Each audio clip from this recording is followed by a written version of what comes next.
সকলো দৰ্শক শ্ৰোতাৰ কুশল মংগল কামনা কৰি মই মুক্তাবুল হুছেইন আপোনালোকৰ মাজলৈ পুনৰ আহিছোঁ আপোনালোকক কিছু চিন্তাৰ খোৰাক যোগাবলৈ। আমি স্পষ্ট কৰি দিব বিচাৰিছোঁ যে কাকো শিক্ষা দিয়াৰ উদ্দেশ্যলৈ প্ৰকৃততে আমি অহা নাই।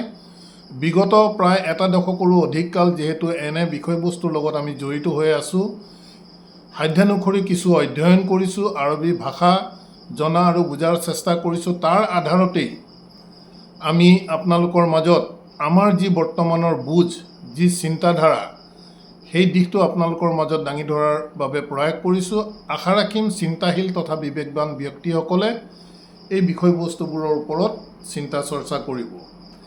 যি কি হওক নহওক, ইতিমধ্যে আমি যোৱাটো ভিডিঅ'ত কুৰাণ মজিদৰ ৪৭ নং চূৰাৰ ৪ নং আয়াতৰ অসমীয়া অনুবাদ আমি আপোনালোকৰ মাজত দাঙি ধৰিছিলোঁ।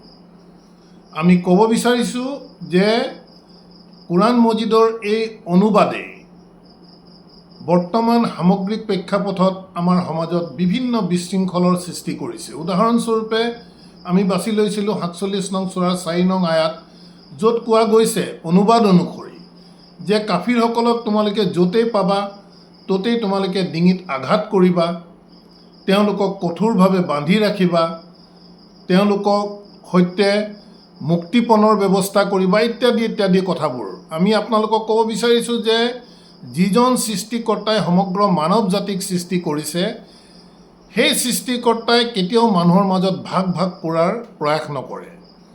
ঠিক তেনেদৰে কুৰাণ মজিদো হৈছে এনে এক আধ্যাত্মিক গ্ৰন্থ, যি গ্ৰন্থ কোনো বাহ্যিকতাৰ, কোনো ফিজিকেল বিষয়ৰ ওপৰত প্ৰকৃততে কথা নকয়। ই সদায় আধ্যাত্মিকতাৰ শিক্ষা দিয়ে। আমি যিসমূহ বিষয় আপোনালোকৰ আগত দাঙি ধৰিম, তাৰ আমি তথ্য দিব বিচাৰিম যে কিহৰ ওপৰত ভিত্তি কৰি আমি এই কথা বতৰাবোৰ কৈছোঁ। গতিকে কুৰাণ মজিদৰ মূল দৰ্শন যদি বুজিব লগা হয়, আমি কেইটামান দিশ আমি প্ৰথমতে একচেপ্ট কৰিবই লাগিব। আনলেছ এণ্ড আনটিল যেতিয়ালৈকে আমি একচেপ্ট নকৰিম বা ট্ৰেডিশ্যনেল অনুবাদ অনুসৰি চলিম, তেতিয়া কুৰাণ মজিদৰ মূল দৰ্শন কোনেও বুজি নাপাব। উদাহৰণস্বৰূপে প্ৰথমতে আমি ক'ব বিচাৰোঁ যে কুৰাণ মজিদ হৈছে এক আধ্যাত্মিকতাৰ কিতাপ, অৰ্থাৎ বাহ্যিকতাৰ এই কিতাপ নহয়। এই আধ্যাত্মিকতাই আমাৰ যিটো সাধাৰণভাৱে মানুহে বুজাত যাক চাইকি বুলি কয়, আৰবীত যাক নফছ বুলি কোৱা গৈছে, গতিকে এই কিতাপ প্ৰকৃততে এখন নফছিয়াতি কিতাপ। মানুহৰ আভ্যন্তৰীণ বিবেক চিন্তাধাৰাৰ ওপৰত ই কথা পাতে, এক নম্বৰ কথা। দ্বিতীয় কথা, কুৰাণ মজিদ কোনো এক বিশেষ সম্প্ৰদায়ৰ ধৰ্মীয় ৰীতি নীতিক লৈ সৃষ্টি হোৱা এখন ধৰ্মীয় গ্ৰন্থ নহয়। ইয়াৰ কাৰণ হৈছে কুৰাণ মজিদত আমি অসংখ্য উদাহৰণ আপোনালোকক দিব পাৰোঁ। যিহেতু কুৰাণ মজিদত কৈছে যে এই কুৰাণ সমগ্ৰ মানৱ জাতিৰ বাবে প্ৰেৰণ কৰা গৈছে, গতিকে সমগ্ৰ মানৱ জাতিক বাবে প্ৰেৰণ কৰিছোঁ বুলি কোৱাৰ পাছত সেই দিশটো কেনেকৈ এক বিশেষ ধৰ্মাৱলম্বী লোকৰ মাজত ই ধৰ্মীয় গ্ৰন্থ হিচাপে থাকিব পাৰে। উদাহৰণস্বৰূপে আপোনালোকে চাই ল'ব, চূৰা আল আৰাফ ৭ নং চূৰাৰ ১৫৮ নং আয়াত। অনুগ্ৰহ কৰি যিসকলে ইয়াক বিবেচনা কৰিব বিচাৰে বা চিন্তা কৰিব বিচাৰে, আপোনালোকে কাইণ্ডলি নোট ডাউন কৰি ল'ব। ৭ নং চূৰাৰ ১৫৮ নং আয়াত, ৩৪ নং চূৰা চাবাৰ ২৮ নং আয়াত, ২৫ নং চূৰাৰ ১ নং আয়াত, ১৪ নং চূৰাৰ ৫২ নং আয়াত, ২ নং চূৰাৰ ১৮৫ নং আয়াত। এনেধৰণৰ আয়াতসমূহত অতি স্পষ্টভাৱে কোৱা গৈছে যে এই কুৰাণ মজিদ সমগ্ৰ মানৱ জাতিৰ বাবে। গতিকে সমগ্ৰ মানৱ জাতিৰ বাবে কোৱাৰ পাছত এই গ্ৰন্থ কেতিয়াও এক বিশেষ সম্প্ৰদায়ৰ বাবে ধৰ্মীয় গ্ৰন্থ হ'ব নোৱাৰে।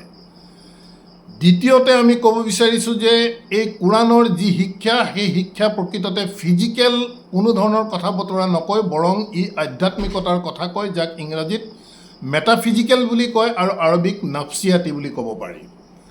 উদাহৰণস্বৰূপে কুৰাণ মজিদৰ ২ নং চূৰা আল বাকাৰাত অতি স্পষ্টভাৱে কোৱা গৈছে যে আলিফ লাম মিম জালিকাল কিতাব লা ৰাইবা ফি হুদাল লিল মুত্তাকিন।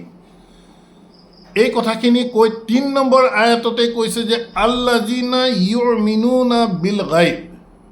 মন কৰিব লগা বিষয়, এই কোৰআন মজিদ সেইসকল চিন্তাশীল ব্যক্তিৰ মানসিকতাৰ বাবে যিসকলে বিল গাইব অৰ্থাৎ অদৃশ্য বিষয়বস্তুৰ ওপৰত যি চিন্তাধাৰা কৰে, যি বিশ্বাস স্থাপন কৰি সেই অনুসৰি যিসকলে কাম কৰে, তেওঁলোকৰ বাবে এই গ্ৰন্থখনি হৈছে এক পথ প্ৰদৰ্শন। গতিকে বিল গাইব বুলি কোৱাৰ লগে লগে আমাক যেনেধৰণে শিকোৱা গৈছে যে মৃত্যুৰ পিছত কিয়ামতৰ বিষয়বস্তু, জান্নাত জাহান্নাম ইত্যাদি বিষয়বস্তুবোৰক প্ৰকৃততে ইয়াত বুজোৱা হোৱা নাই। বুজোৱা হৈছে যে বিল গাইব যিটো আমি দেখা নাপাওঁ, অৰ্থাৎ মানুহৰ বিবেক, মানুহৰ আধ্যাত্মিকতা, মানুহৰ চিন্তাধাৰা ইত্যাদি বিষয়বোৰৰ ওপৰত কথা পাতিছে। গতিকে এই কথাবোৰৰ ভিত্তি হিচাপে লৈ আহক আমি ৪৮ নং সূৰাৰ যি বিতৰ্কিত অনুবাদ ৪ নং আয়াতৰ আছে সেই দিশটোৰ মাজলৈ সোমাই যোৱাৰ চেষ্টা কৰিম। প্ৰিয় দৰ্শক শ্ৰোতা, আমি যিকোনো এখন গ্ৰন্থৰ মাজৰ এটি পেৰেগ্ৰাফ ল'লে আমি যেনেধৰণে তাৰ কোনো মূল বিষয়বস্তু বুজি নাপাওঁ, ঠিক তেনেধৰণে কোৰআন মজিদৰ মাজৰ পৰা হঠাৎ এটা আয়াত পিক কৰি আনিও তাৰ মূল দৰ্শন আমি কেতিয়াও বুজিব নোৱাৰোঁ। সেয়েহে আমি আপোনালোকক ক'ব বিচাৰোঁ যে এই ৪৭ নং সূৰা মুহাম্মাদৰ ৪ নং আয়াত বা তাৰ পৰৱৰ্তী আয়াতসমূহ যদি আমি বুজিব লগা হয় তেন্তে ইয়াক প্ৰথমৰ পৰা আমি আহিবই লাগিব। গতিকে আহক প্ৰিয় দৰ্শক শ্ৰোতা, আমি আপোনালোকক খুব বেছি সময় নলওঁ। আশা ৰাখিম আমি ইয়াক ধাৰাবাহিকতা আমি অক্ষুণ্ণ ৰখাৰ চেষ্টা কৰিম। গতিকে আমি অলপ অলপকৈ আমি আপোনালোকৰ মাজলৈ যাম। আশা ৰাখিম যিসকলে চিন্তা কৰে, যিসকলে বিবেচনা কৰিব বিচাৰে তেনে লোকসকলে এই বিষয়বস্তুবোৰৰ ওপৰত আহক চিন্তা চৰ্চা কৰক। গতিকে ৪৭ নং সূৰাৰ মুহাম্মাদৰ ১ নং আয়াতত কৈছে যে আল্লাযিনা কাফাৰু ওয়াসাদ্দু আন সাবিলিল্লাহি আদাল্লা আমালাহুম। মন কৰিব, ইয়াত কাফিৰ শব্দটো প্ৰথমতেই ব্যৱহাৰ কৰিছে। প্ৰথম শব্দটো হৈছে আল্লাযিনা। এই বিষয়বস্তুবোৰ আমি খুব জানিব লাগিব। আল্লাযিনা হৈছে যে ৰিলেটিভ প্ৰনাউন আৰু ই প্লুৰেলত আছে, যাৰ ছিংগুলাৰ হৈছে আল্লাযী। গতিকে কোৱা গৈছে যে আল্লাযিনা কাফাৰু, ইয়াৰ প্ৰকৃত দৰ্শন এনেধৰণৰ হ'ব যিসকল মানসিকতা সচেতনভাৱে সত্যক অস্বীকাৰ কৰে। আমি কাফিৰ শব্দ বাৰে বাৰে কৈ আছোঁ। কোৰআন মজিদৰ মূল দৰ্শন অনুসৰি কাফিৰ শব্দই বুজাইছে যে যিসকল লোকে বা যিসকল লোকৰ মানসিকতা সচেতনভাৱে সত্যক অস্বীকাৰ কৰে। প্ৰত্যেক মানুহে ভাল কি বেয়া কি বুজি পায়, সত্য কি অসত্য কি বুজি পায়, প্ৰত্যেকৰ ভিতৰত সেই ভাৱ আছে। যিহেতু প্ৰত্যেকৰ মাজত ইনবিল্ট এই দিশটো আল্লাহে মানুহৰ মাজত দিয়া গৈছে, সেয়েহে এই কোৰআন মজিদ সমগ্ৰ মানৱ জাতিৰ বাবে। আমি বস্তুবোৰ লিংক আপ কৰিও চাব লাগিব।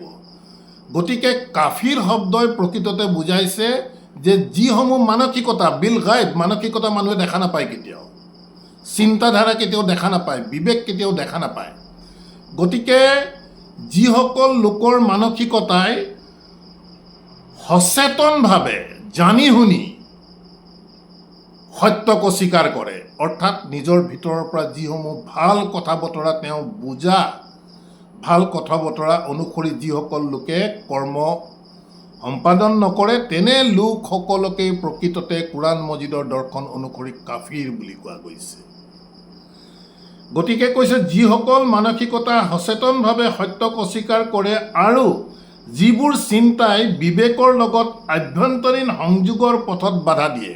মন কৰিব, তাৰ পাছত কৈছে যিবোৰ চিন্তাই বিবেকৰ লগত, আমি চিন্তা কৰিলে নহ'ব, চিন্তা আমি মন মানসিকতা বিবেকৰ দ্বাৰা আমি চিন্তা চৰ্চা কৰোঁ।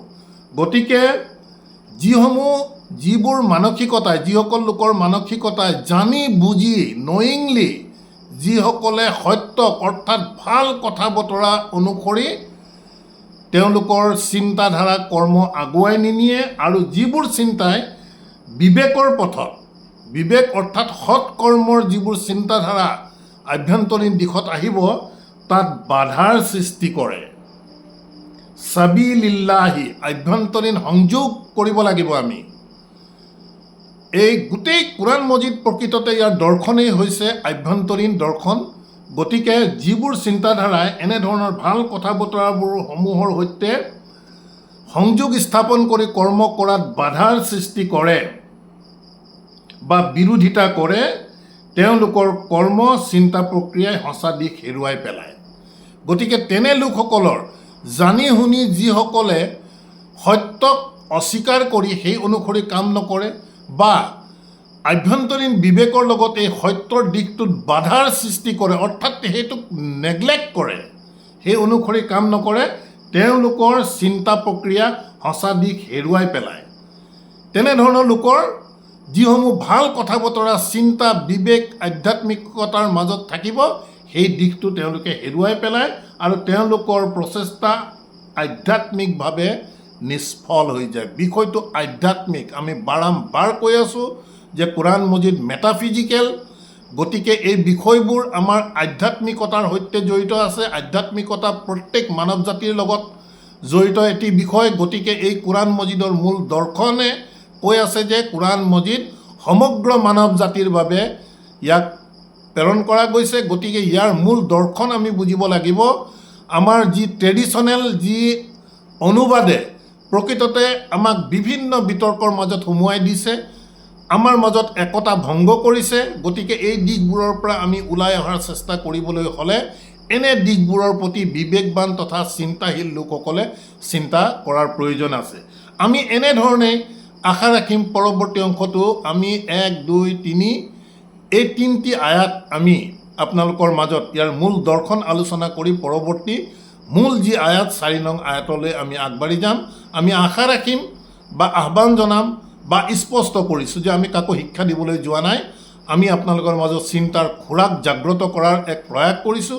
গতিকে যিসকল চিন্তাশীল ব্যক্তি তেখেতসকলে যদি ইচ্ছুক তেনেহ'লে আমাৰ চেনেলটো ছাবস্ক্ৰাইব কৰক, তেন্তে ডেফিনেটলি আমাৰ নটিফিকেশ্যন আপোনালোকে পাই থাকিব প্ৰত্যেকটো আপলোডত।